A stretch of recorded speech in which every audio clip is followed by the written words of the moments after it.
guys, it's Joey and this is my witchy vlog for the week with the Fairy Bee Oracle card from the Shapeshifter Oracle deck. So just to quickly recap on the meanings, although the full meanings are in the other video, this is a suggestion of coming to a place where flow happens, finding your way back to your connections that you need, finding your way back to a healthy, strong and productive energy, abundance, essential oils, flower remedies, etc. So some of this is going to be personal, overly personal, and I will not share that bit. It's but the rest of it I think we can talk about. The first night with this card I dreamt I was a shapeshifter and I could shapeshift into a dragon. The dream went like this. I was in love with a guy who was a bit of a family outcast, but so was I. We saw my family marching about and they went under a tunnel where we followed them, when my father made threatening noises, growls to kill all the greens. My lover's family were green dragon shifters and mine were red. We raced to warn the green dragons and I shifted, but this was the first time I had ever shapeshifted. I wasn't a red dragon, but instead I was a silver one. Symbolism of silver dragons. They possess powerful healing abilities, strong connection to the moon, and live by the lunar cycle. A silver dragon can be connected to the mother goddess or a female warrior. There are more silver dragon pics later this week.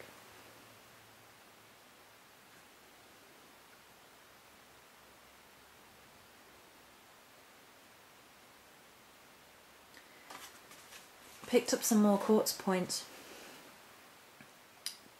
in order to make the infinity chakra grid like Bursley Girls or Miss Wellands on Facebook because I loved it so much. The spell oils also showed up. Black tourmaline is everywhere this week and is powerful for grounding, protection, and has been very helpful. And then that's personal. Justice Morrigan picture, dark goddess with two wolves. Some quotes then. Comparing yourself to others is a fool's game and will steal your joy. The only person you should compare yourself is to the person you were yesterday, a smart witch. I didn't choose the dragon life chose me. Southern Hemisphere pagan. She shared that because I'd been going on about silver dragons and I was like, that's awesome.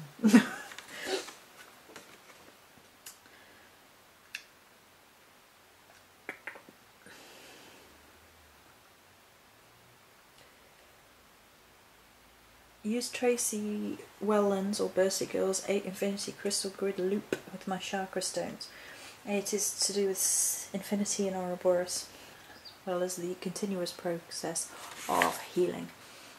Miss Welland shared a really beautiful crystal setup on Facebook, which was a figure of 8 on its side with the chakra stones embedded in it. And I was like, I need to do that. That's amazing. So I asked her permission to use it, and she said I could. And so I put that together on my altar and shared a picture with her. That's not going to be on Facebook. That's not going to be on YouTube because it's not mine. It's hers. It was her setup that she created, and it was just so amazing. And it really did charge and cleanse out my chakra stones. It was beautiful. You are wild as the storm and free as the wind. Never silence your voice and be tamed.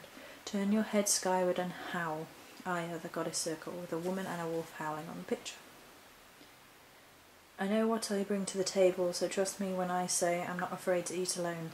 Women who won't run with the wolves. This was interesting and helpful. The Southern Hemisphere pagan shared a picture with the quote by Washington Irving. There is sacredness in tears. They are not a mark of weakness but of power. They speak more eloquently than 10,000 tongues. They are the messengers of overwhelming grief, of deep contrition and unspeakable love. And I was mulling over that and sort of shared the picture and put my feelings above it as well. When something truly hurts, I cry. I go sit by the Morrigan's altar and let the tears flow. I curl up the pain into a ball of energy, and the Morrigan will take that ball from me and see the truth in it. She takes it into herself, and it speaks to her of who I am, the truth of who I really am. She takes that back into herself. Through the Morrigan I am strong again, through her I am healed. Lesson of the week. Do not speak badly of yourself. The warrior within hears your words and is lessened by them. Sue Fitzmaurice. Tracy Welland, Miss Bursley girl, also shared a dragon mandala with a 8 figure to my wall. More 8s. The water dragon swiftly crawls within the infinite woven paths of a golden thread, looping through the eternal curves of fractal potential. The mystery of waters are revealed, protected within the living springs of this earth. ... Align with perfect intention, drink the living waters and rise into your own power. So that's... I don't think I've actually... No, I didn't. Noted here, but the whole dragon imagery tied into all the snake imagery, which we've already done a video on about healing and Ouroboros and the shedding of her skin and the potential of healing. It's also connected to dragons through... Dragons are often serpentine as well, but water dragons in particular are often represented as more serpent-like than, say, fire dragons or whatever. And the silver lunar connection to water dragons, so it's all about the final stage of healing before we move on. And we will be moving on with the next card that's coming up into transformation stuff, because looking at the card I was like, yeah, so this is the time where we start to slowly shift into the transformation stuff from the healing stuff, from the healing work. And so the connection of the lunar to the water dragon, to the deep personal healing, to remembering who you are, remembering your deep sense of self, you know, healing yourself and not allowing others to tell you who you are or take away from who you are, and going through all of that healing work this week was a sort of pivotal thing. Many people love the idea of you but lack the maturity to handle the reality of you. Dr. Wayans. Listen, child, lest you forget. I shall watch you, hidden in shadows. I shall challenge you for your understanding of self, and when the time is right, I shall take you with me, for I am the Morrigan, I am the Raven Queen. Journey to the Void, shared by my friend to my wall. Magic doesn't suit everyone, only those prepared to take full responsibility for themselves need apply. Peter J. Carroll, shared by the Southern Hemisphere Pagan.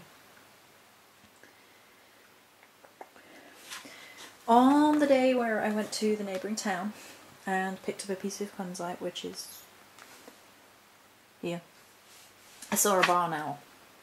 And well, I also saw a tree full of magpies and the crows, which follow me everywhere.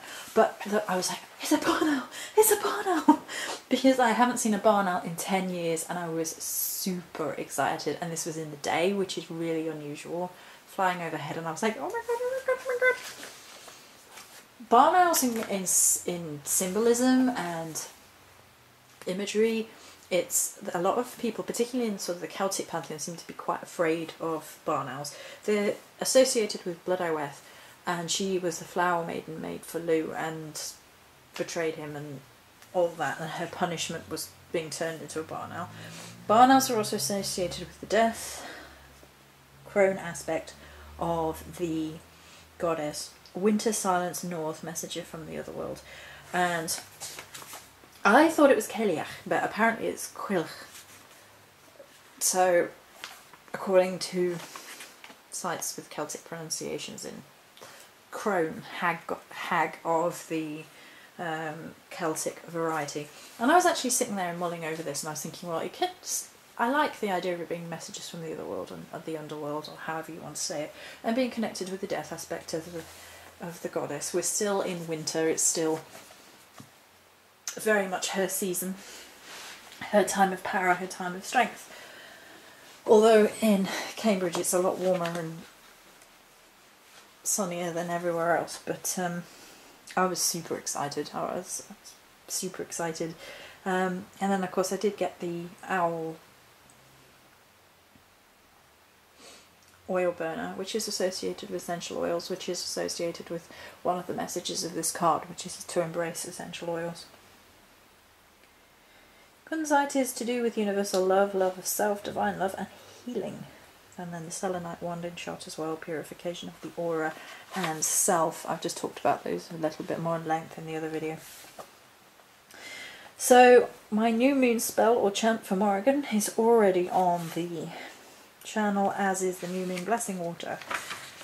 Oh, new moon energies, man, new moon energies. I sound like a crazy person. The new moon was a breath of fresh air, a breath of cold fresh air in the best possible way. You know, if you're feeling sluggish or whatever, and then you get a gust of cold wind, it's like, oh, right down your spine, and you shiver and you're right awake, and you're like, that is good. I enjoyed that. That was a new moon. It was insane energies, and it was really good for purification and waking up and feeling more alive again. It's just great. I enjoyed the new moon very much. And the final thought for this week: remember, when you are feeling down, put on your crown. You are a child of light and deserve to shine bright. Chantel Renee. I think very much this week it has been about remembering who you are, remembering your self-worth, remembering to be kind to yourself. I said on my forgiveness video that whether or not people are aware of it, I'm harder on myself than I am on anybody else, and sometimes I can be quite hard on other people in terms of expecting too much or expecting better or whatever. But for all of that, I expect so much more of myself, and it's perhaps too much sometimes. And I'm thinking, you know, you have to be easy on yourself sometimes. You have to allow yourself to go through the healing process, and that has been a big lesson of going through this healing again for me, which is being, you know, allow yourself to heal. Allow yourself to be okay. Allow yourself to connect with the divine energies of love and know that you are loved by the divine. And spread that love around, not like that. Not like that. Dirty-minded audience. No, that's me. Okay, but basically, that's the only way to be. And the issues I've been fighting against, excuse me, the issues I have been fighting against, tiredness apparently, dealt with self-worth and beating myself up and believing the worst of what, believing the worst in myself because of what people have told me throughout my life, and rather than seeing the good, seeing the negative, and allowing people to sort of beat me down with that. And I had to come to a place where I was like, you know what, I deserve the healing. And that's a really important part of self-healing and magical healing and magical work, is, you know, coming to the place where it's not about being full of yourself and not being like, I am the best or whatever. It's about coming to the place where you're like, I need to be healed, and I deserve that healing, and I deserve that love, and I deserve that divine love, and I'm okay with me. You know, we're not perfect. None of us are. We fall apart, we do the wrong thing, say the wrong thing, but we have to get to the point where, like, we're human, we screw up, we say the wrong thing, we muck up. And you have to get to the point where you're like, you know, forgive yourself for screwing up.